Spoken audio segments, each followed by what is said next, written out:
Tras recibir la herencia de mi hermana, me apresuré a compartir la alegría con mi hijo, pero en la entrada de su edificio vi mi retrato con una cinta negra en la puerta. Desde la ventana se escuchaban risas y el tintineo de copas. Ya me estaban enterrando con todas las de la ley frente a toda la familia. Entré en silencio, me senté a la mesa y me serví agua. Me miraban como a un fantasma, y entonces dije una sola palabra. Queridos oyentes, antes de comenzar mi confesión, quiero pedirles un pequeño favor. Si esta historia toca su corazón, por favor, suscríbanse al canal, denle me gusta y escriban en los comentarios desde qué ciudad o país me escuchan. Me dará calidez saber hasta dónde ha volado mi voz. Y ahora, disfruten de la historia. 50 años de mi vida pasaron bajo el ritmo constante de la aguja de coser. Toc, toc, toc. Ese sonido se convirtió en mi latido, mi calendario y mi oración. Mi taller, una habitación diminuta con una única ventana que daba a un patio gris, olía a tiza, polvo y plancha caliente. Aquí, entre recortes de tela y bobinas, yo envejecía mientras mi hijo Yemelyan florecía. Mamá, otra vez has llenado todo el pasillo con tus trapos. Su voz, exigente y sonora, irrumpió en mi silencio. Yemelyan entró sin saludar. Pasó con asco por encima de una pila de paño gris grueso que yo había estado cortando desde el amanecer. Para él, mi taller era solo un almacén, un soporte para sus ambiciones. Él era dueño de una boutique, silueta de élite, en el centro de la ciudad. Pero todos sabían que el verdadero trabajo se hacía aquí, en la penumbra, con mi espalda y mis ojos, que al atardecer lagrimeaban tanto que el mundo se convertía en una mancha borrosa. «Perdona, Yemeliushka», respondía habitualmente, sin levantar la cabeza del patrón. «Un pedido urgente. Un abrigo para la esposa del fiscal. Mañana lo quitaré». «¿Mañana? Siempre es mañana contigo». Tiró sobre la mesa una bolsa con muestras de seda. «Mira esto. Necesito 10 blusas para el viernes». «Y no lo arruines. La tela es italiana. Cuesta tanto como tu riñón». Se fue, dejando tras de sí una estela de perfume caro, comprado con el dinero que yo ahorraba para arreglarme los dientes. Suspiré, me ajusté las gafas en el puente de la nariz y volví al trabajo. No estaba enojada. Hacía mucho que había olvidado cómo enojarme. Creía que ese era el destino de una madre, ser los cimientos sobre los cuales los hijos construyen sus palacios. Que él viva bonito, que no conozca la necesidad. Yo aguantaré. Pero aquel martes, el patrón habitual de mi destino se rompió. Llamaron a la puerta. No como tocan los clientes, tímida y cortésmente, ni como Yemelyan con el pie. El golpe fue oficial, seco. En el umbral había un mensajero con una carpeta en las manos.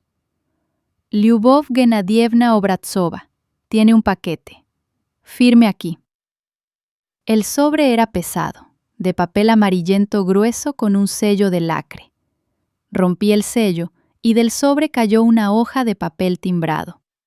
Las letras bailaban ante mis ojos cansados, pero capté un nombre de inmediato. Glikeria, mi hermana. No habíamos hablado en 20 años.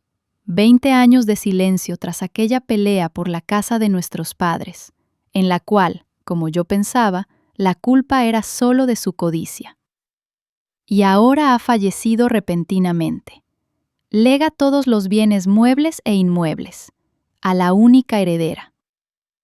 Leía y no lo creía. Glikeria no solo me dejó una casa, me dejó la manufactura Hilo Rojo, una enorme empresa antigua, el corazón de nuestra ciudad, Staraya Beresta. El edificio, los almacenes, la tierra. Me dejé caer en un viejo taburete. En un segundo, de costurera a domicilio, me convertí en la mujer más rica del distrito. La primera idea no fue sobre la riqueza. La primera idea fue sobre mi hijo Gemelián. Ahora no tendrá que humillarse ante los acreedores. Ahora podremos contratar maestros. Podré simplemente ser madre, y no mano de obra gratuita. Finalmente seremos una familia de verdad, sin la eterna cuestión del dinero colgando entre nosotros como una espada de Damocles. Me cambié rápidamente. Me puse mi mejor abrigo, viejo pero de buena calidad, color chocolate oscuro, y llamé a un taxi. Durante todo el camino apreté la carpeta contra mi pecho, sintiendo cómo latía mi corazón. Imaginaba su cara, cómo se sorprendería, cómo me abrazaría, cómo diría: «Mamá, gracias, ahora viviremos bien». El taxi se detuvo frente al edificio nuevo de élite donde vivía Gemelián. Le ayudé a comprar este apartamento, vendiendo la casa de campo de mi difunto esposo. Subí al tercer piso, sonriendo a mis propios pensamientos. Ya había tomado aire para tocar el timbre, pero entonces mi mirada cayó en la puerta. La sonrisa se deslizó de mi cara como si la hubiera lavado una lluvia helada.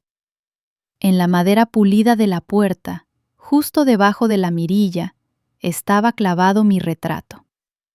Una fotografía del aniversario del año pasado, donde sonrió torpemente sosteniendo un ramo de claveles.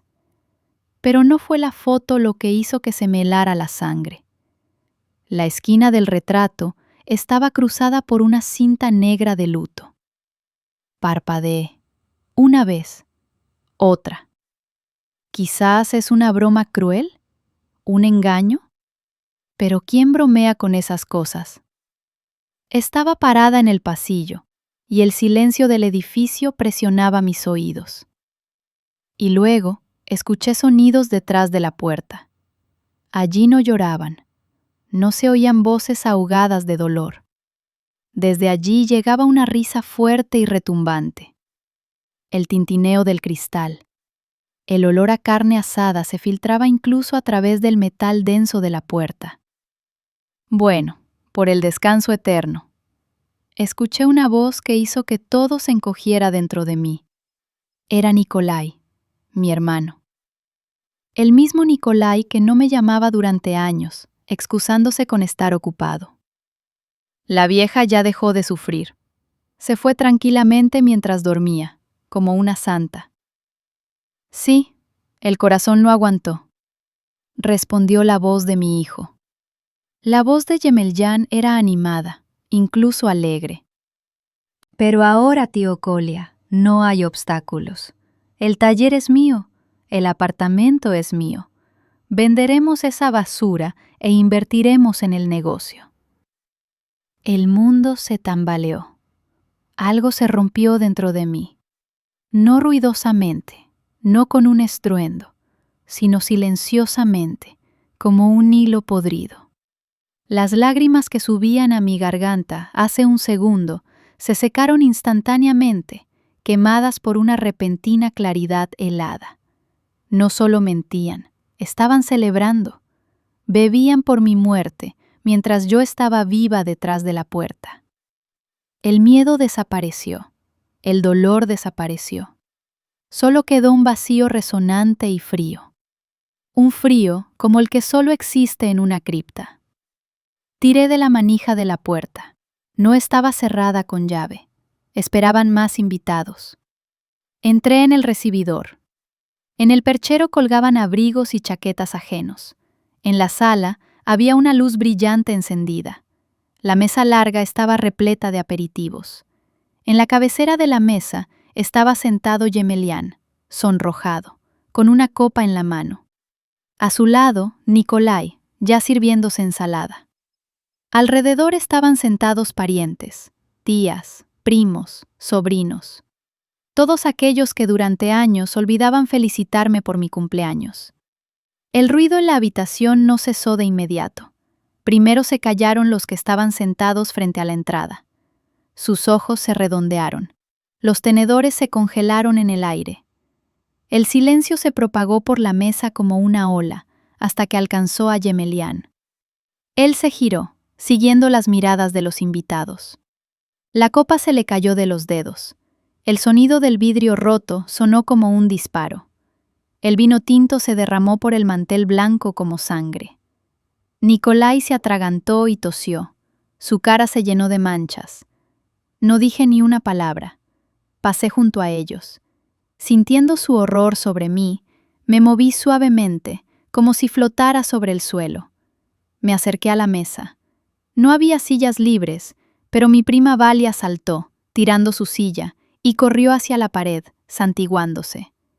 Me senté en su lugar, tomé tranquilamente la jarra. El agua se vertió en el vaso con un sonido limpio y transparente. Tomé un sorbo.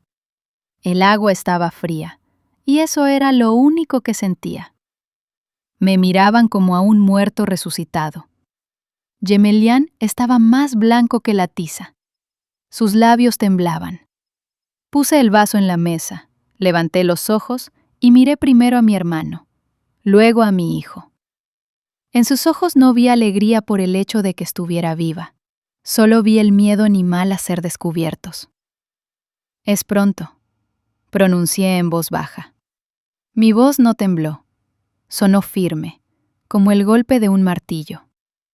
En el silencio sepulcral, recorrí la habitación con la mirada, y entonces noté un detalle que convirtió el frío dentro de mí en permafrost. En el sofá, en un rincón de la habitación, había pilas ordenadas. No eran regalos.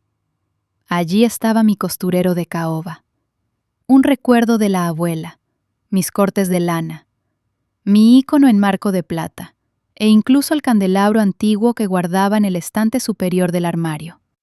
No solo me declararon muerta. Mientras yo viajaba hacia aquí con la noticia de la herencia, Gemelián ya había vaciado mi taller. Los invitados no solo me recordaban, ya estaban repartiendo mis cosas. Aparté lentamente la silla. Las patas arañaron el parqué con un sonido desagradable y chillón, pero nadie se estremeció. Todos parecían petrificados. No me llevé ni el costurero, ni el ícono, ni el candelabro. Esas cosas, una vez cálidas por mi tacto, ahora me parecían profanadas, sucias, como si las hubieran revolcado en hollín. Crucé el umbral de la habitación, pasé por el pasillo donde aún flotaba el olor de mi pastel favorito. Aparentemente, lo hornearon para el funeral, y salí del apartamento. La puerta a mi espalda no se cerró de golpe. La cerré yo misma, suavemente, hasta que hizo clic. Ese clic sonó en mi cabeza como el golpe final de las tijeras cortando un trozo de tela sobrante. En la calle llovía. Las gotas frías caían sobre mi cara, pero no la sentía. Dentro de mí crecía un desierto helado. No había ira. La ira es un sentimiento caliente. Requiere energía, gritos, lágrimas. Y yo dentro solo tenía claridad. Una claridad tan absoluta y despiadada como la hoja de una navaja nueva. Entendí que el amor de mi hijo era una mercancía de élite, cara, en la que gasté todos mis ahorros, salud y vida, pero que ya no podía permitirme.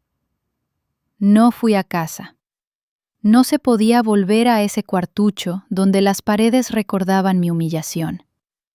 Tomé un taxi y di la dirección del Gran Hotel, el lugar más lujoso de Staraya Beresta, por el que antes pasaba temiendo incluso mirar al portero. El recepcionista miró con desdén mi viejo abrigo, pero al ver la tarjeta dorada que saqué del bolso, una tarjeta vinculada a la cuenta de Gliceria, cambió instantáneamente de cara. En 10 minutos estaba en una habitación con techos altos y una cama en la que cabría todo mi taller. No dormí. Llamé a Antonina Markovna. Antonina llegó en media hora, a pesar de lo tarde que era. No nos habíamos visto en muchos años, pero ella entró, Me miró con sus ojos inteligentes y penetrantes y no hizo ni una sola pregunta. Simplemente puso sobre la mesa lacada un montón de papeles. «Bueno, Liuba», dijo ella, desplegando un enorme plano. «Vamos a ver qué posees ahora». Estuvimos sentadas hasta el amanecer. Yo pasaba el dedo por el papel grueso, y con cada minuto mis hombros se enderezaban. Glikeria no solo me dejó una fábrica, me dejó una fortaleza. Mira aquí. El dedo de Antonina, adornado con un enorme anillo de rubí, señaló el mapa de la ciudad.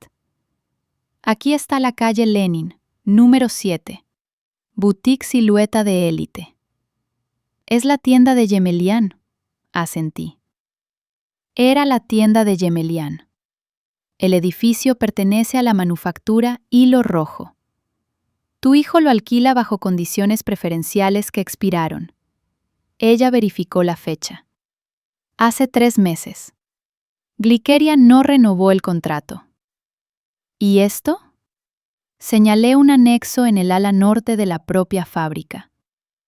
Ese es el taller exclusivo de Nicolás. Lleva ahí sentado 10 años, sin pagar ni un centavo, usando la electricidad y la seguridad de la fábrica. Me recosté en el respaldo del sillón. Toda mi vida pensé que dependía de ellos, que era una mujer pequeña y débil, que debía estar agradecida porque le permitían ser útil. Y resultó que ellos eran solo parásitos, viviendo en el cuerpo de una bestia enorme, cuya correa ahora estaba en mi mano. Sentía el poder, no embriagador como el vino, sino pesado y confiable, como una plancha de hierro fundido. Por la mañana bebí un café fuerte. Me puse mi abrigo color chocolate, abotonando cuidadosamente todos los botones, y fui a la manufactura. Las puertas de hierro forjado de hilo rojo estaban abiertas de par en par. Los guardias en la entrada, hombres robustos en uniforme, se pusieron firmes cuando dije mi apellido. La noticia de la herencia ya había volado por la ciudad. Pasé por el patio de máquinas hasta la oficina principal. Las paredes de ladrillo rojo, oscurecidas por el tiempo, me parecían familiares.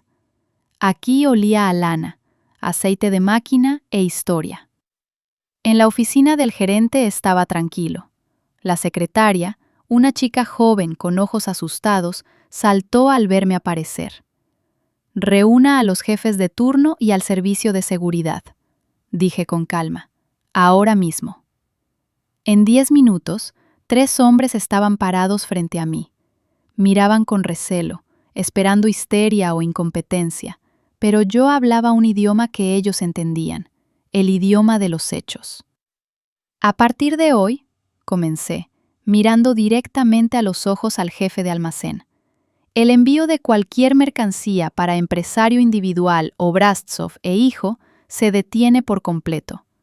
Incluso si el pedido ya está pagado, devuelvan el dinero, pero no entreguen la tela». Los hombres intercambiaron miradas. Y segundo, me giré hacia el jefe de seguridad, el ala norte, el local que ocupa Nikolai Gennadievich. Envíen ahora mismo a un cerrajero allí, cambien las cerraduras. Eso es todo. «Pero Nikolai Gennadievich tiene cosas personales allí. Hará un escándalo», comenzó inseguro el guardia. «Que haga un escándalo», corté. «Es mi propiedad. Me traerán las llaves». Pasó 1 hora. Yo estaba de pie en el balcón del segundo piso del edificio administrativo, sosteniendo una taza de té caliente. El vapor subía hacia el cielo gris. Abajo, en las puertas del ala norte, se desarrollaba una escena que yo observaba con una curiosidad distante, como si viera una obra en el teatro. Nikolai llegó en su todoterreno plateado. Saltó del coche, seguro y arrogante, y se dirigió a la puerta. Tiró de la manija. La puerta no cedió. Tiró más fuerte, luego comenzó a rebuscar en los bolsillos, sacando un manojo de llaves. Ninguna funcionaba. 2 guardias se le acercaron. Conocía a sus padres, simples tejedores a quienes Glikeria ayudaba a preparar a sus hijos para la escuela. Se pararon frente a mi hermano, cruzando los brazos sobre el pecho. Nikolai empezó a gritar. No escuchaba las palabras, pero veía cómo su cara se ponía púrpura, cómo agitaba los brazos, señalando con el dedo hacia las ventanas. Se veía patético. Un hombrecito malvado que de repente descubrió que la puerta al comedero estaba cerrada. Tomé un sorbo de té. Era áspero y caliente. Por primera vez en 50 años, bebía té no a la carrera, no entre pruebas, sino mirando tranquilamente cómo la justicia tomaba forma. La puerta de la oficina a mi espalda se abrió. Entró Antonina. Tenía un aspecto preocupado, lo que no encajaba en absoluto con su imperturbabilidad habitual. «Liuba», dijo ella, acercándose a la puerta del balcón. «Acabo de venir del archivo del registro civil. Tenemos problemas más serios que la simple codicia de tus parientes». Me di la vuelta, sintiendo cómo el agradable calor del té se evaporaba. «¿Qué pasa?» Antonina puso sobre la mesa una copia de un documento. «Nikolai no solo difundió el rumor de tu muerte. Su voz bajó casi a un susurro. Él presentó documentos. Aquí está el certificado médico preliminar de defunción. Causa, infarto masivo. Fecha, ayer por la mañana. Tomé la hoja. Las letras nadaban ante mis ojos. El sello era real. ¿Pero cómo?», exhalé. «Sin cuerpo, sin examen». «La firma es del doctor Krivoshev». Antonina golpeó con la uña el apellido al final de la hoja. «Intenté llamarlo. Su teléfono está apagado, y los vecinos dicen que ayer salió apresuradamente de la ciudad con una gran bolsa de dinero en efectivo. Nikolai compró tu muerte, Liuba. Oficialmente». Arrugué el documento falso en mi puño, sintiendo cómo el papel se clavaba en mi palma con sus esquinas afiladas.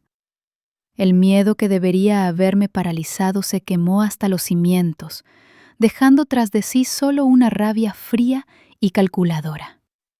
No solo me traicionaron, me borraron del mundo de los vivos poniendo un sello y una firma. «Que se atragante con este documento», dije, tirando la bola de papel a la papelera. «Ahora necesito volver al hotel. Yemelyan aparecerá pronto. No podrá estar mucho tiempo sin sus telas». No me equivoqué. Apenas entré en la habitación y me quité el abrigo, llamaron a la puerta. En el umbral estaba mi hijo. Se veía impecable, como siempre. Pantalones perfectamente planchados, camisa blanca como la nieve, el cabello peinado pelo a pelo. En las manos sostenía una bolsa con el logotipo de unos grandes almacenes baratos y un ramo de crisantemos marchitos. Pero lo más repugnante estaba en sus ojos. Allí chapoteaba una preocupación empalagosa y pegajosa que me dio náuseas. «Mamita», exclamó él, entrando en la habitación como si nada hubiera pasado. «Gracias a Dios que estás aquí. El tío Kolia y yo no encontrábamos consuelo. Te fuiste corriendo de esa manera. Nos asustamos tanto por tu corazón». Intentó abrazarme, pero di un paso atrás. Sus brazos quedaron colgando en el aire. «¿Se asustaron por mi corazón?», pregunté con voz uniforme. «¿O porque todavía late?». Yemelyan suspiró teatralmente y puso la bolsa sobre la mesa. «¿Por qué eres así?». Fue una reacción defensiva, un shock. Cuando el tío Kolia dijo que te sentías mal, simplemente perdí la cabeza. Empecé a prepararme para lo peor, para no volverme loco de dolor. Es un mecanismo psicológico, ¿entiendes? Negación, ira, negociación. Hablaba con fluidez, con frases aprendidas de revistas populares. Lo miraba y no veía a un hijo, sino a un mal actor en una obra barata. «Te traje un chal». Sacó de la bolsa un trapo sintético de un color verde venenoso. «Necesitas calor, estás temblando entera». Mamá, escúchame. Esta herencia es demasiado pesada para ti. La fábrica, los obreros, los impuestos. Es estrés. Un estrés enorme. Sabes que tienes problemas de presión. Se acercó más, bajando la voz a un susurro confidencial. Hagamos esto. Firmarás un poder de administración. Solo un papelito.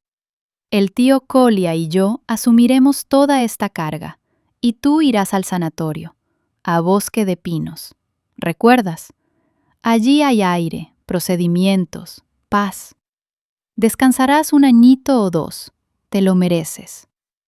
Un añito o dos, o hasta el final de mi vida, mientras ellos desmantelan la herencia de Gliqueria pedazo a pedazo. Me acerqué en silencio a mi maleta. Saqué de allí una carpeta que Antonina y yo habíamos reunido por la noche. Siéntate, Gemelián, dije. Se sentó obedientemente. En su rostro se congeló una sonrisa de satisfacción. Pensaba, ahora sacaré el bolígrafo y firmaré todo lo que él diga, como siempre. Puse frente a él el poder notarial y una pila de recibos. ¿Qué es esto? Frunció el ceño, tomando la hoja superior. Son facturas, respondí, sentándome enfrente y cruzando las manos sobre las rodillas. Durante los últimos 10 años te daba dinero cada mes para el alquiler de la boutique. Decías que pagabas a la ciudad, que el alquiler subía. Me negaba medicamentos, zapatos nuevos, remendaba medias viejas para que pudieras pagar ese alquiler. Gemelián palideció. La sonrisa se deslizó de su rostro como una máscara mal pegada. Pero, como resultó, continué, disfrutando cada palabra. El edificio pertenece a la manufactura y Gliqueria te dejaba estar allí gratis. Durante 10 años te metiste mi dinero en el bolsillo, hijo.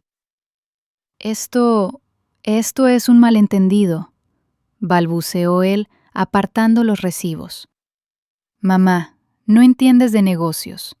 Eran gastos de explotación, reparaciones, sobornos a los bomberos. Basta, lo corté. No entiendo de negocios, Gemelián, pero entiendo de aritmética.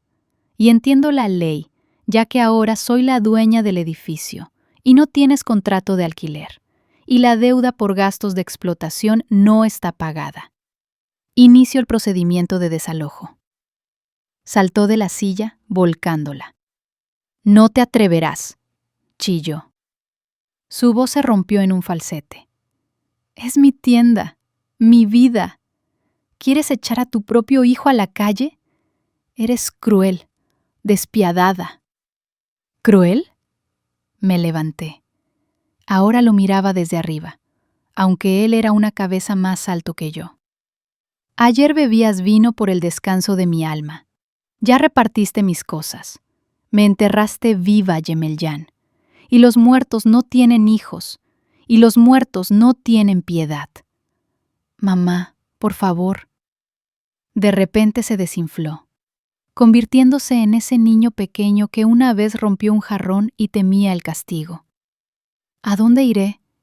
Tengo créditos. Tienes manos, dije, y piernas. Ve y trabaja. Y ahora vete. Necesito ordenar los papeles de mi hermana. Salió corriendo de la habitación, olvidando su chal verde y las flores marchitas. Cerré la puerta con el cerrojo. Mis manos no temblaban. Al contrario, sentía una extraña ligereza, como si se me hubiera caído de los hombros un saco de piedras que cargué durante 50 años. Me acerqué a la mesa donde estaban los documentos traídos de la fábrica. Entre ellos había un viejo y desgastado libro de contabilidad encuadernado en cuero, que encontraron en el escritorio de Gliqueria. Lo abrí al azar. Las páginas estaban escritas con la letra pequeña y apretada de mi hermana.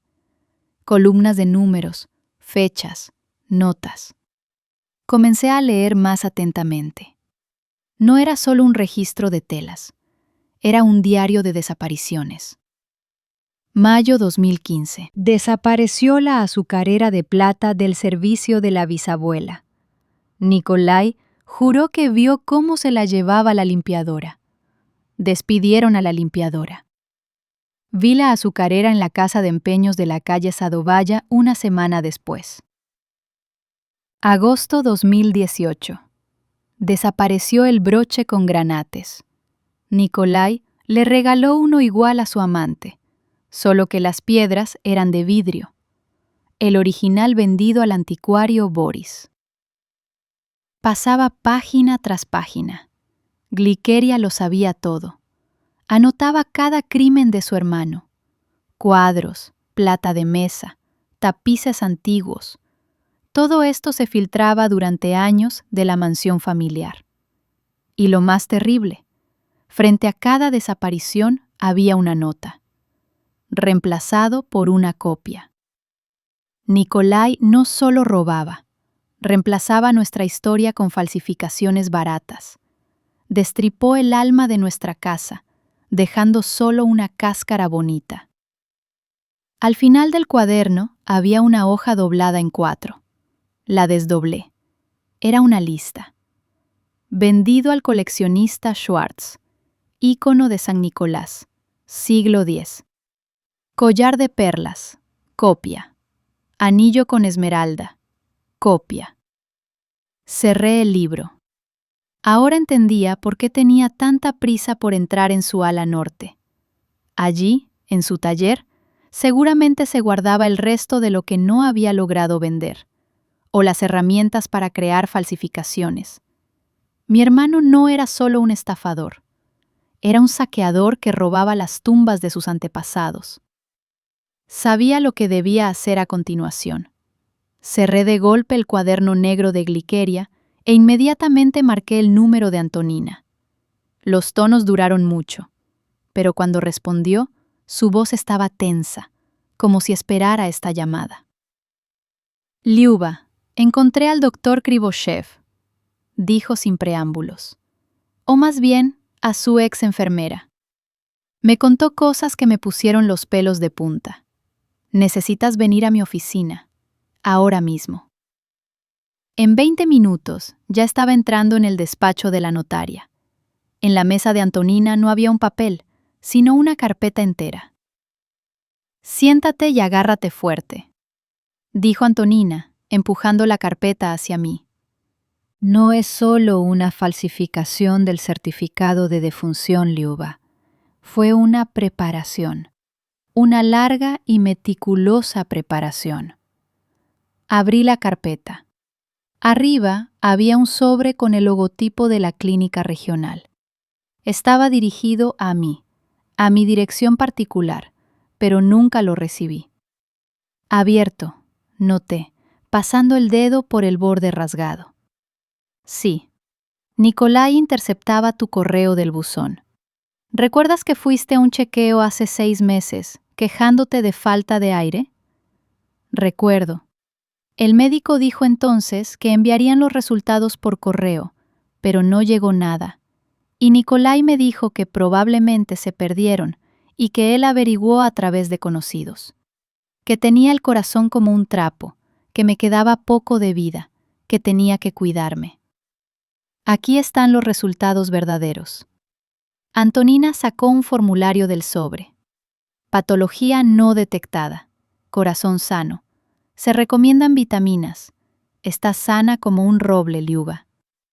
Miraba las líneas y las letras se desdibujaban. Viví medio año como una condenada. Tenía miedo de subir las escaleras una vez más. Bebía unas gotas que me traía mi hermano de un profesor conocido. ¿Y eso era simplemente agua con azúcar o algo peor? Y esto es lo que él mostraba a los parientes. Antonina sacó otra hoja. La falsificación era burda, pero para nuestras tías, que creen en cada palabra impresa, fue suficiente. Diagnóstico. Insuficiencia cardíaca progresiva. Pronóstico desfavorable. Preparaba el terreno. Susurré.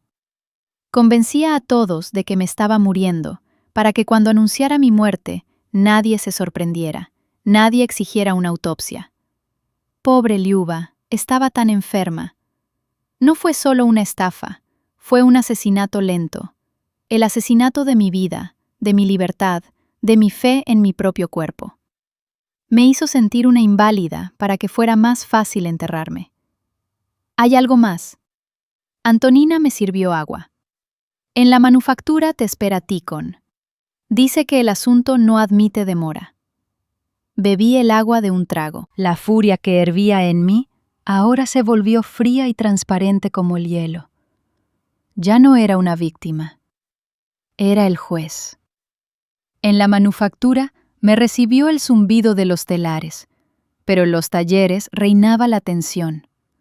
La gente susurraba, me lanzaban miradas rápidas. Ticon, el maestro tejedor más antiguo, me esperaba en el taller de teñido, lejos de oídos indiscretos. Sus manos, manchadas de tinte hasta los codos, jugueteaban nerviosamente con su delantal. Lyubov Genadievna, comenzó, mirando a su alrededor. Tenemos una desgracia. Nikolai Genadievich. Él no tenía prisa por recibir la herencia solo porque sí. Tiene deudas. Deudas terribles. ¿A quién le debe?, pregunté. ¿A gente de la ciudad?, respondió evasivamente Ticon. Gente seria. Les prometió los telares. Nuestros telares de Jacquard, siglo XIX. Son el corazón de la fábrica. Ya no se hacen así. Quería venderlos como chatarra y repuestos para pagar. Sentí que el suelo se iba bajo mis pies. Los telares eran el alma de hilo rojo. Glikeria los cuidaba como a la niña de sus ojos. Destruirlos significaba matar la manufactura, dejar a cientos de personas sin trabajo, destruir la historia de la ciudad. Y todo esto para cubrir sus deudas de juego o pérdidas en la bolsa. ¿Cuándo pensaba sacarlos?, pregunté. Los camiones debían llegar mañana por la noche. Ticon bajó los ojos. Ya tomó un anticipo. Si usted no hubiera intervenido ayer, para el lunes aquí habrían quedado paredes desnudas. Me acerqué a la cuba con tinte. El líquido burdeos oscuro, casi negro, burbujeaba lentamente. Mi hermano estaba dispuesto a arruinar a toda la familia, destruir la obra de la vida de nuestra hermana, solo para salvar su propio pellejo. Ticon, dije con firmeza. Ni un solo tornillo saldrá de este territorio. Dupliquen la seguridad. Si ven el coche de Nikolai o a extraños, llámenme a mí y a la policía. Lo haremos, Lyubov Genadievna. Solo hay una cosa más, dudó, limpiándose las manos con un trapo. Esa gente a la que Nikolai debe son proveedores, los mismos a los que Yemelyan compra tela para su boutique. Me quedé paralizada. Yemelyan compra seda italiana, objeté. Yo misma vi las etiquetas. Ticon sonrió con tristeza. Las etiquetas pueden ser italianas, pero la tela es sintética barata. De los sótanos, arde como la pólvora, Lyubov Genadievna. Un toque de cigarrillo y una persona arderá como una antorcha. Nikolai llegó a un acuerdo con ellos. Le perdonan parte de la deuda, y él obliga a su sobrino a comprar esa basura a precio de oro. Yemelyan quizás no sepa que vende muerta a la gente, o quizás sí lo sepa. La imagen encajó. Un mosaico terrible y feo. Nikolai usaba a su hijo como peón, alimentándolo con mercancía peligrosa para cubrir sus pecados. Y Yemelyan, en su ciega persecución de estatus y ganancias, vendía ese veneno a sus clientes, arriesgando sus vidas. Gracias, Ticon, dije. Me has ayudado mucho. Salí del taller al aire fresco. El cielo sobre Staraya Beresta era gris, pesado, pero yo respiraba con facilidad. Ya no había dudas, ya no había piedad. Los lazos familiares que tanto protegía resultaron ser hilos podridos, y yo estaba lista para cortarlos. Saqué el teléfono y marqué el número del jefe de seguridad. Sergei Petrovich, soy Obrazova. A partir de hoy se introduce un régimen de pases. No permitan la entrada de Nikolai Gennadievich y Yemelyan Viktorovich al territorio. Y también, preparen el gran salón en la mansión. Mañana tendremos una cena familiar. Quiero reunir a todos. Sabía que vendrían.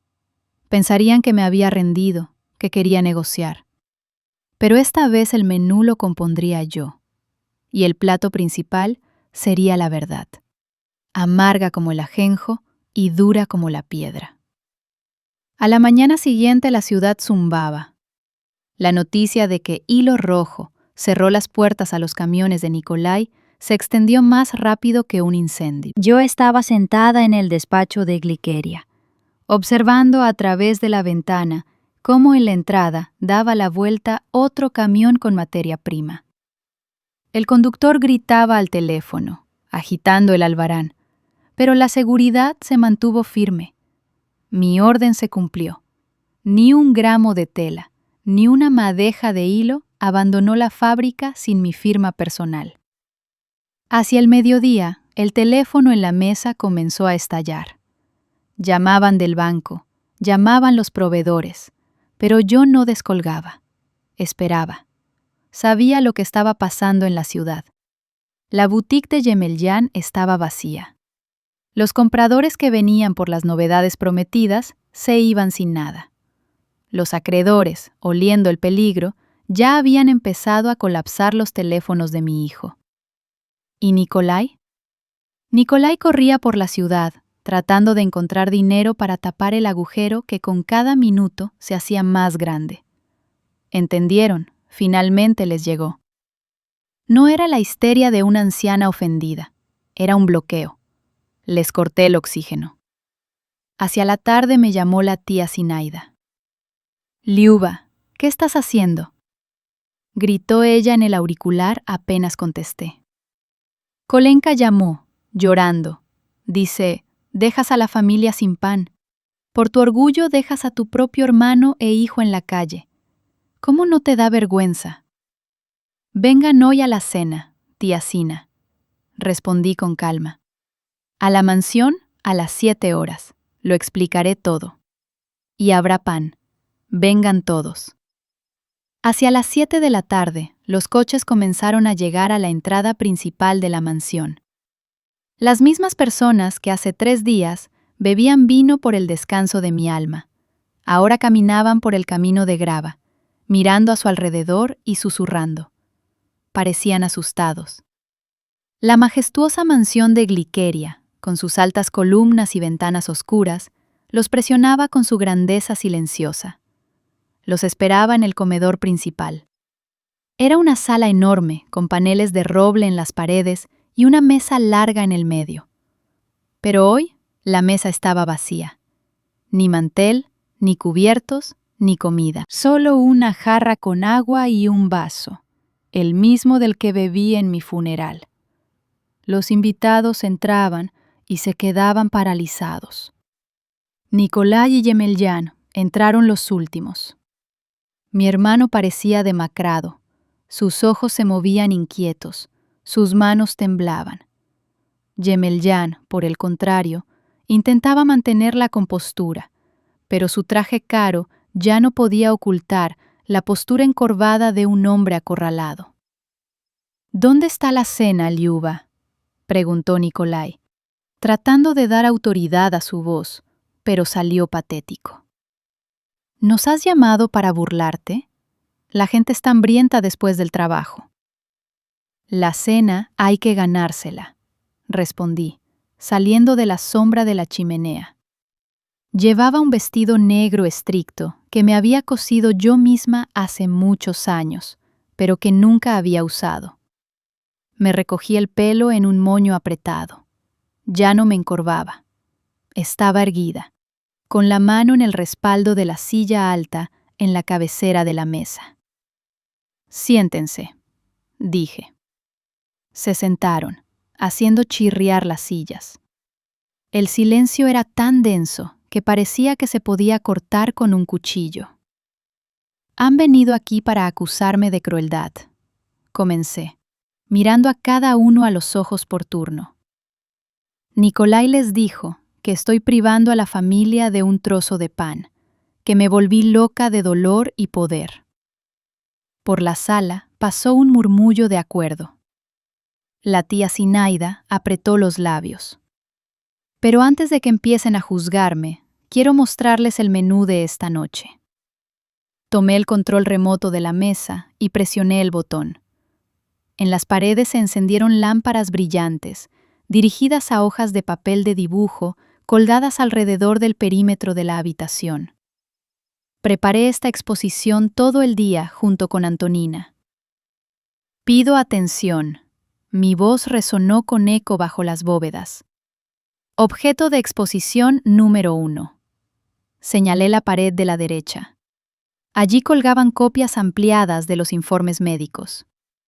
A la izquierda, la falsificación que Nikolai les mostró a todos ustedes.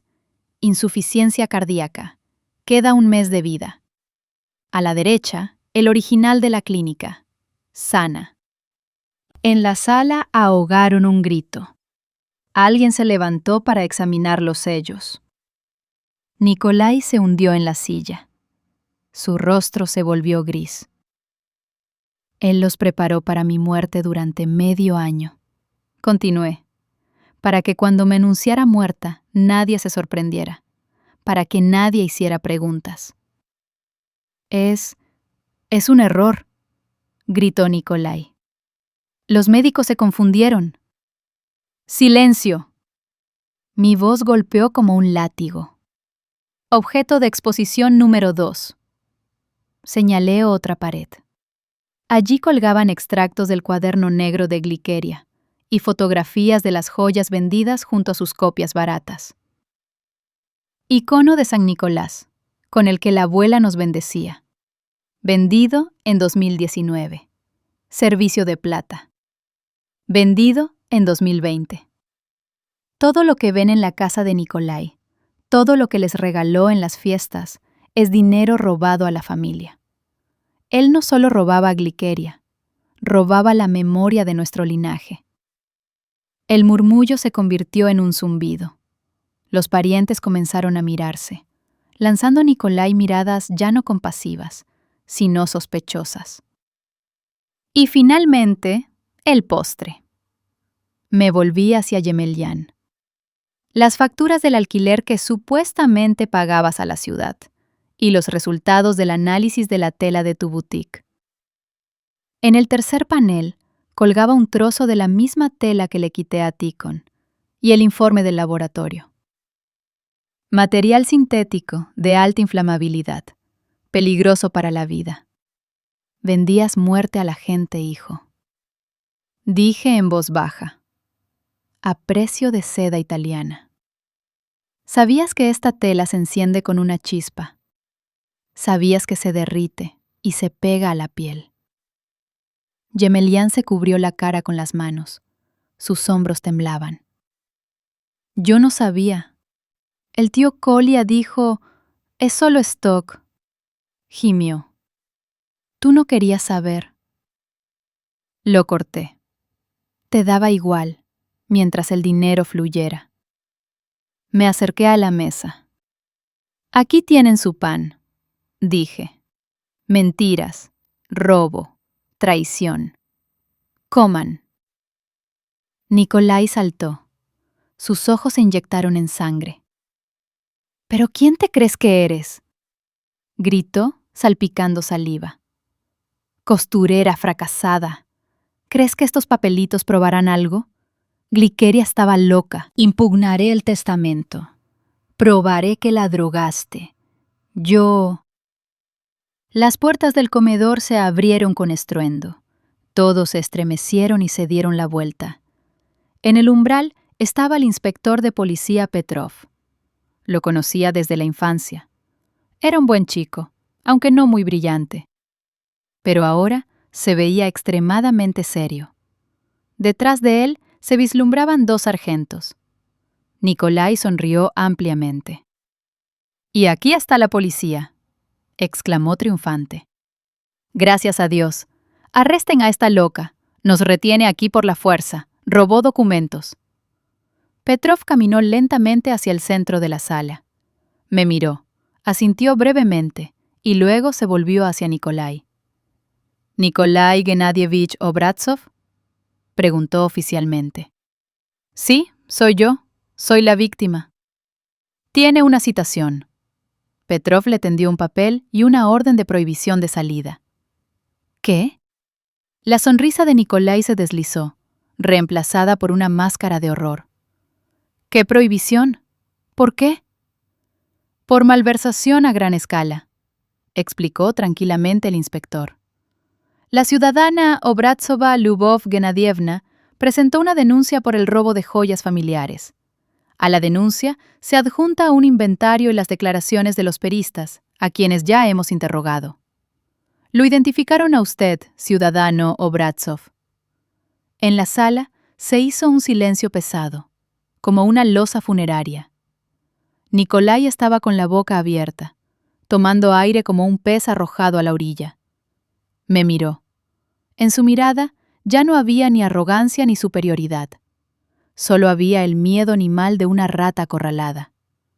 Me servía agua de la jarra en silencio. Mi juicio había comenzado, y la sentencia ya estaba firmada.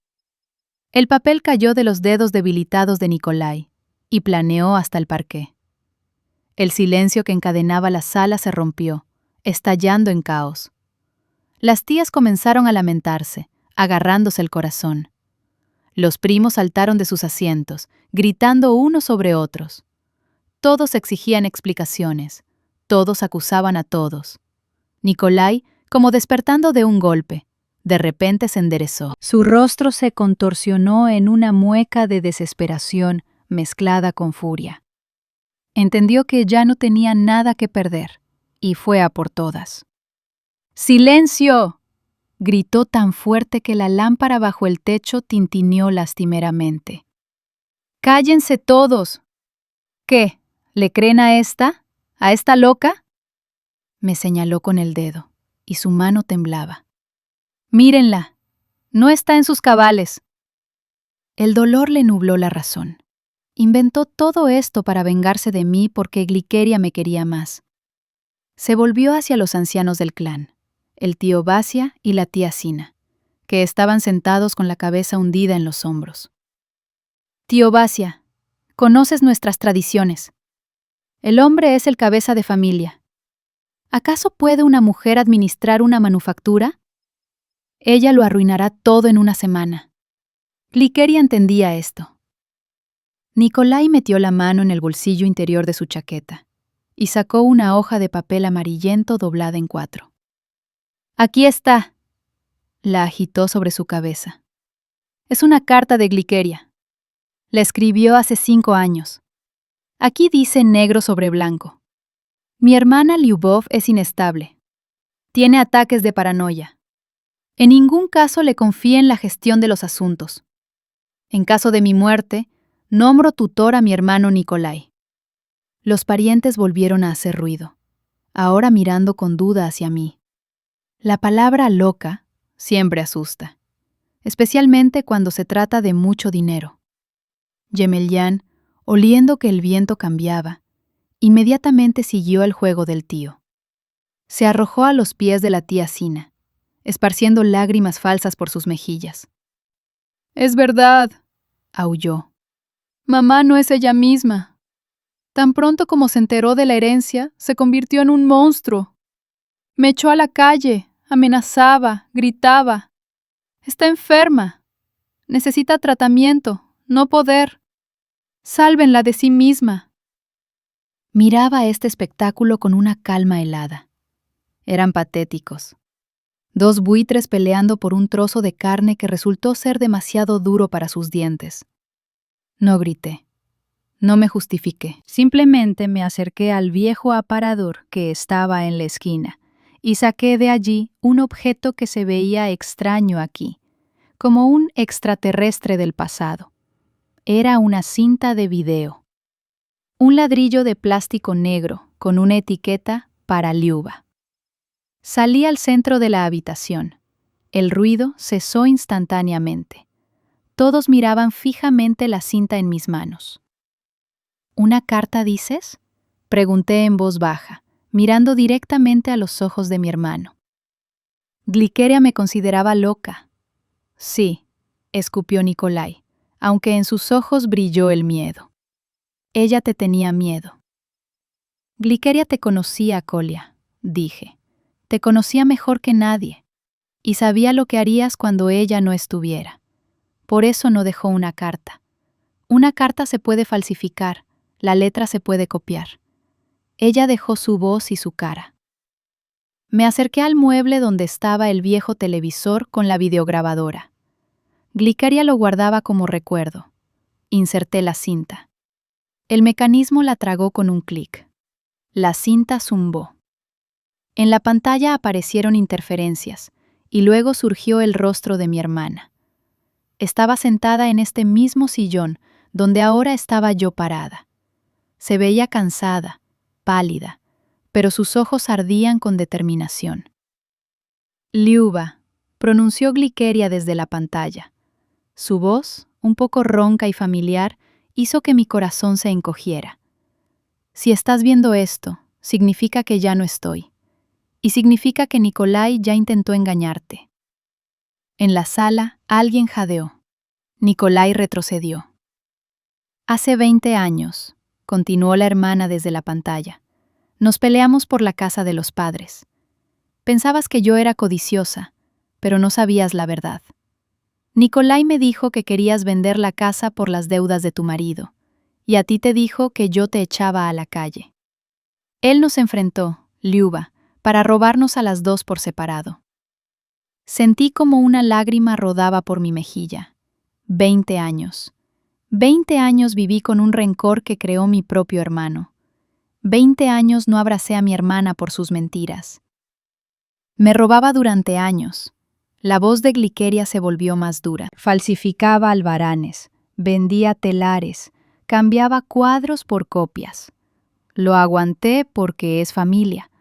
Pero cuando empezó a pasarme medicamentos falsos, entendí que espera mi muerte. ¡Es mentira!, chilló Nikolai. ¡Es un montaje! ¡Apaguen esto, Liuba! Glikeria miró directamente a la cámara, como si me viera a través del tiempo. Eres la única heredera. No escribí ninguna carta, ningún codicilo. Cualquier papel que muestre Nikolai es una falsificación. No es solo un ladrón, es el asesino de nuestra familia.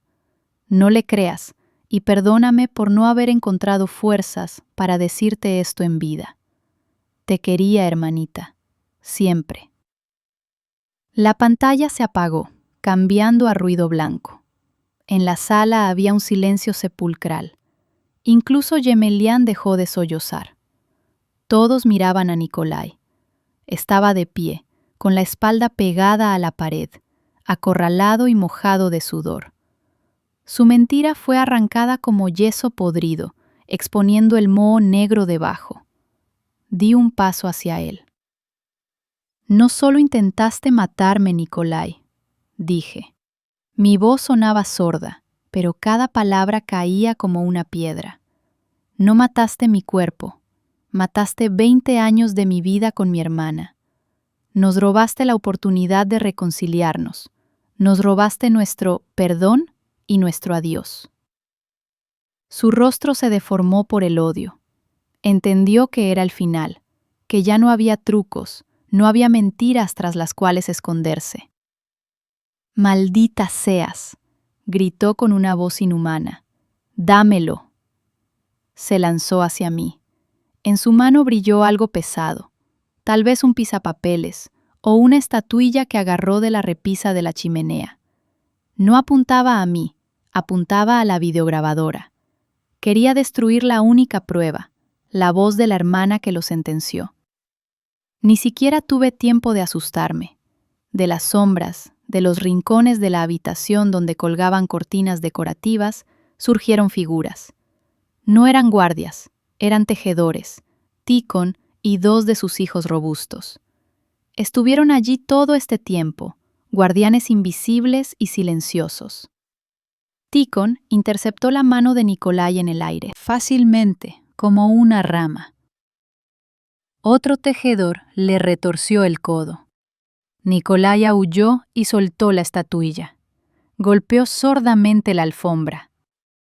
«No toques», gruñó Tícon en su cara. «Basta, señorito. Ya has robado bastante». Le torcieron los brazos a la espalda. Nicolai pataleaba, escupía, nos maldecía a todos, pero el agarre de las manos obreras, acostumbradas a levantar pesados fardos de lana, era de hierro. Miraba a mi hermano y no sentía nada más que asco. Fue quebrantado no por mí, sino por la verdad que intentó enterrar con tanto empeño. Mientras Tícon y sus hijos sostenían a Nicolai, que vomitaba maldiciones y saliva, Gemelián de repente se levantó de sus rodillas. En sus ojos brilló un destello febril. Entendió que la carta del tío estaba perdida, pero aún le quedaba un último as bajo la manga, el más sucio, reservado para casos extremos. «¡Esperen!», gritó, ahogando los gritos de Nicolai. «Todos están ciegos. Escuchan a los muertos, pero no ven lo que hacen los vivos». Sacó del bolsillo una hoja de papel arrugada. «Mamá no solo quiere quedarse con la fábrica, quiere destruirla. Aquí, encontré esto en su bolso cuando huyó de mi apartamento». Desdobló la hoja y comenzó a leer, temblando todo el cuerpo. «Yo, Lyubov Genadievna Obrazova, en mi sano juicio, tengo la intención de vender la manufactura Hilo Rojo al grupo de inversión West Capital para su demolición y la construcción de un centro comercial». La sala ahogó un grito. Los parientes, que acababan de estar listos para despedazar a Nicolai, volvieron a congelarse en la indecisión. La venta de la fábrica a extraños era una traición no solo a la familia, sino a toda la ciudad. Significaba el fin del trabajo para cientos de personas.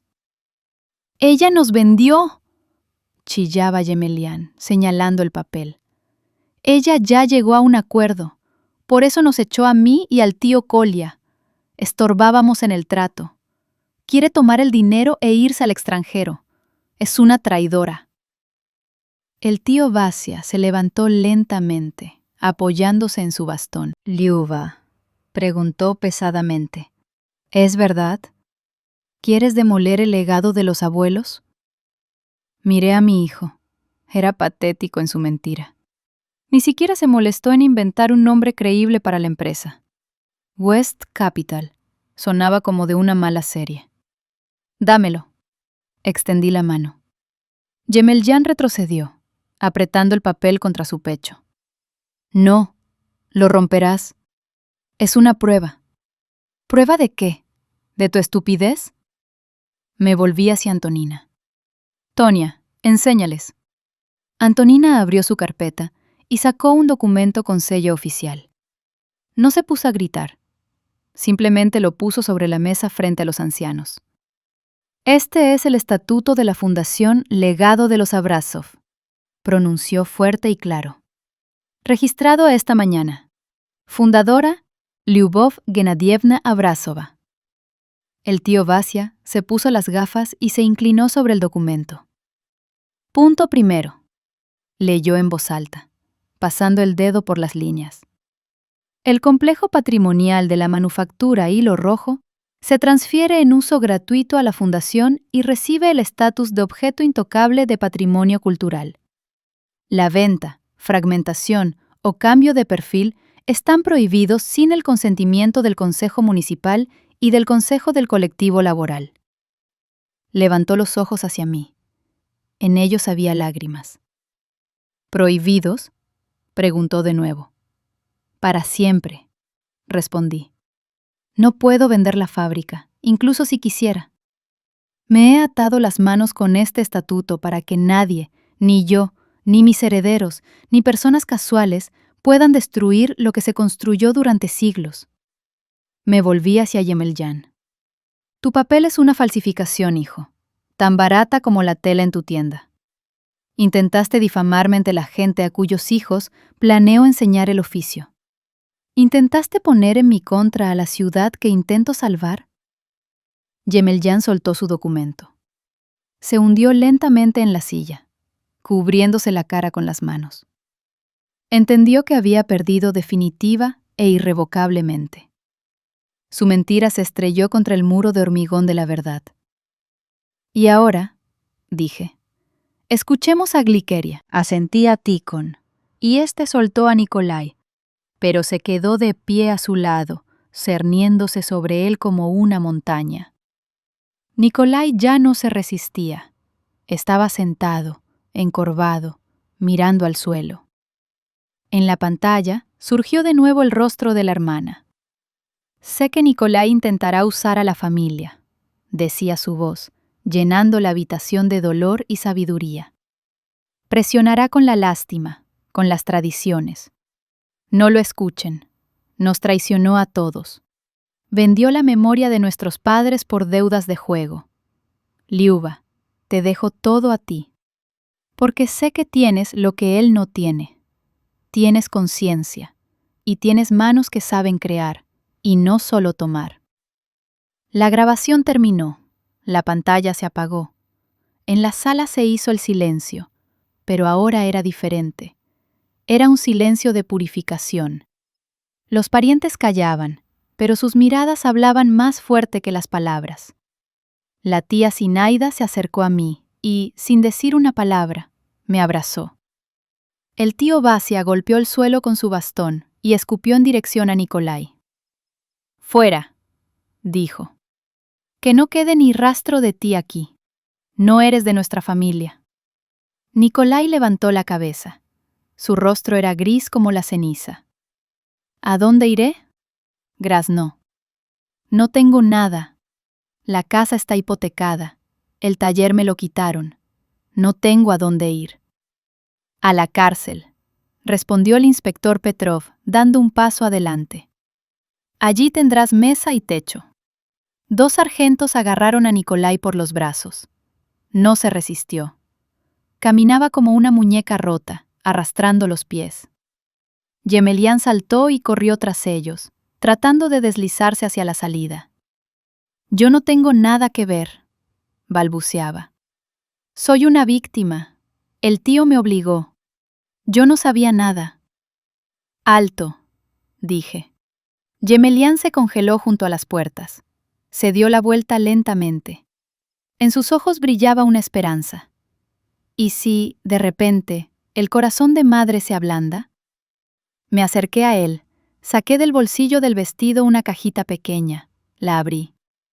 Allí había una simple aguja de coser y una bobina de hilo negro. El mismo con el que le cosí los pantalones toda la vida. Tomé su mano, suave, cuidada, con manicura, y puse en ella la aguja y el hilo. ¿Querías herencia?, pregunté en voz baja. Aquí está. Es con lo que yo empecé. Aguja e hilo. Mamá, susurró él. Si quieres comer, Yemelyan, tendrás que aprender a trabajar, tan duro como trabajé yo. No te daré ni un centavo. No pagaré ni una sola de tus facturas. Eres un hombre adulto. Demuéstralo o muere de hambre. La elección es tuya. Solté los dedos. Él se quedó mirando la bobina en su palma como si fuera una serpiente venenosa. Vete, dije, y se fue tras los policías que se llevaban a su tío. La puerta se cerró tras ellos con un golpe pesado y definitivo. En la sala quedaron solo los nuestros, los que pasaron la prueba de la verdad. Recorrí con la mirada los rostros de los familiares, los rostros de los tejedores, el rostro de Antonina. Sentía cansancio, un cansancio increíblemente plomizo, pero junto con él llegó el alivio. El absceso fue abierto. Ahora la herida podía empezar a sanar. Me acerqué a la ventana. En la calle comenzaba el amanecer. El cielo sobre Staraya Beresta se aclaraba, tiñéndose de tonos rosa pálido. Un nuevo día entraba en sus derechos, y era el primer día de mi nueva vida. Una vida en la que ya no era una sombra. Era la dueña de mi destino y la dueña de Hilo Rojo. El amanecer que recibí junto a la ventana esa mañana se convirtió en el comienzo no solo de un nuevo día, sino de una nueva era para Hilo Rojo. Pasó medio año. Ahora, caminando por los pasillos de la mansión, ya no escucho el crujido de las tablas del suelo, que antes me parecía el susurro de los fantasmas del pasado. En cambio, el aire está lleno de zumbidos. No es solo el ritmo de los telares trabajando en los talleres. Son voces. Voces femeninas, sonoras, seguras, riendo. Abrí las puertas del gran salón, donde una vez tuvo lugar aquella terrible cena fúnebre. Ahora no hay una mesa larga con una jarra de agua. El espacio está inundado de luz desde las altas ventanas, y a lo largo de las paredes hay filas de máquinas de coser modernas y mesas para cortar. Lyubov Genadievna, mire, ¿así está bien? Me llamó una mujer de unos 50 años, Galina. Llegó del distrito vecino, habiendo quedado viuda con una pensión miserable. Sus manos, endurecidas por el trabajo en la huerta, ahora sostenían con cuidado la delicada seda. Me acerqué, ajusté la tela bajo el prensatelas de la máquina. Un poco más suelto, Galia, dije suavemente. A la seda no le gusta que la ahoguen. Debe respirar, como nosotras. Esto es ahora la Escuela de Oficios Obrazova, un lugar al que vienen mujeres a las que, como a mí una vez, les dijeron que su tiempo había pasado. Mujeres descartadas por hijos o maridos. Aquí aprenden no solo a coser, aprenden a mantener la espalda recta. Aprenden que sus manos son capaces de crear oro y no solo lavar platos. Salí al jardín. Antes veía este jardín solo a retazos, corriendo con bolsas pesadas. Ahora paseo aquí cada mañana. Las rosas que Glikeria tanto amaba florecen de nuevo. Tikhon contrató a un jardinero. En el banco bajo el viejo roble me esperaba Antonina. Tu té se enfría, Liuba, sonrió ella, acercándome una taza de porcelana. Me senté a su lado. Mi espalda ya no dolía. Cambié las gafas por unas nuevas, con una montura elegante, y el mundo alrededor se volvió nítido y brillante. Llamaron del ayuntamiento, dijo Antonina, mordiendo una galleta. Quieren condecorarte con el título de Ciudadana de Honor por el renacimiento de la producción y el programa social. Sonreí con ironía. Hace medio año estaban dispuestos a emitir mi certificado de defunción sin mirar. Y ahora, ciudadana de honor. La gente cambia de máscaras tan rápido, Tonia. Lo importante es que tú te quitaste la tuya, respondió ella seriamente. Esa máscara de víctima que llevaste 50 años. Tenía razón.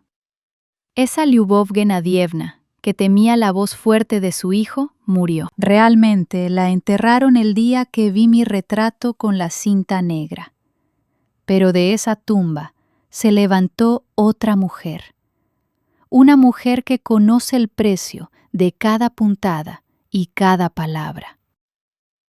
Terminé el té y me dirigí a mi santuario. Al nuevo taller que equipé en la habitación más luminosa de la mansión con ventanas al este.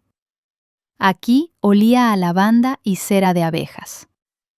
En el centro de la habitación había un bastidor con un lienzo tensado.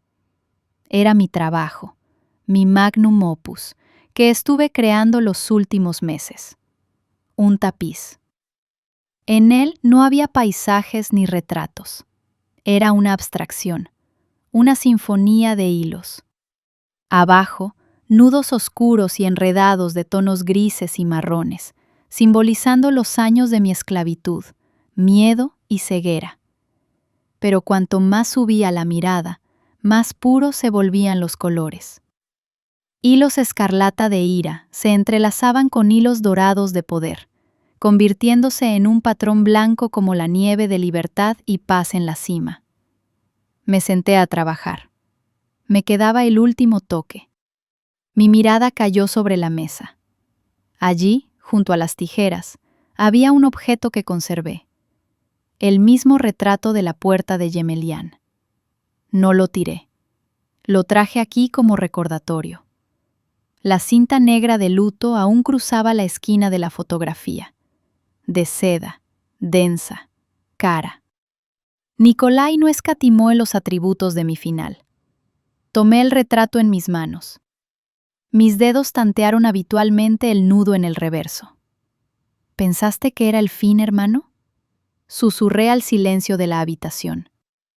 ¿Pensaste que el color negro es el color de la muerte? Tomé el descosedor.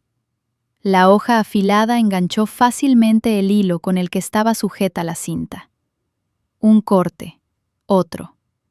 La seda negra se deslizó del cartón, liberando mi rostro en la fotografía. Ahora me miraba a mí misma, a aquella del pasado, y le sonreía. Alicé la cinta negra sobre la mesa, tomé una aguja finísima. Luego me acerqué al tapiz.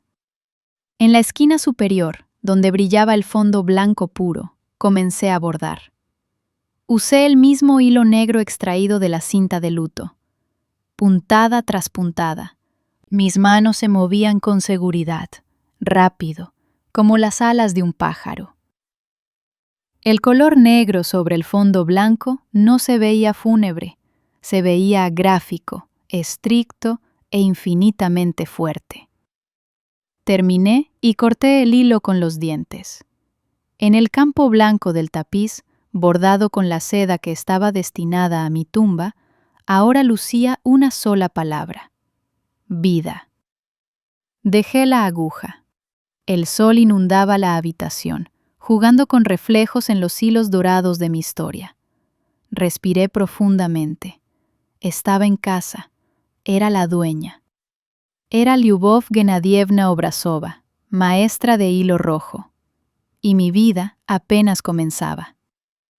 Queridos amigos, aquí termina la historia de Lyubov Genadievna. Una historia sobre la traición de los más cercanos y sobre la increíble fuerza de espíritu que puede despertar en una persona cuando, al parecer, todo está perdido. A menudo pensamos que el amor es el perdón total, es el sacrificio. Lyubov Genadievna se sacrificó durante 50 años por su hijo. ¿Y a qué condujo esto? A un retrato con una cinta negra en la puerta. ¿Qué opinan ustedes? ¿Actuó ella correctamente al final? ¿Fue demasiado cruel con Gemelián al echarlo con solo una aguja en las manos? ¿O fue esa la única manera de enseñarle a ser un hombre? ¿La única manera de salvar su alma de la descomposición total? Porque a veces, dar una caña a una persona significa obligarla a pasar hambre al principio, para que pueda estar saciada toda la vida. ¿O tal vez consideran que una madre debe perdonar todo, incluso tal traición? Me interesa mucho conocer su opinión. Escriban en los comentarios qué habrían hecho ustedes en el lugar de la heroína. ¿Podrían perdonar y les gustaría saber cómo se desarrolló el destino de Gemelián? ¿Aprendió a sostener la aguja o se hundió definitivamente? Si quieren una continuación, asegúrense de hacérnoslo saber. Por favor, no olviden darle me gusta si esta historia les conmovió y suscribirse a nuestro canal para no perderse nuevos audiolibros.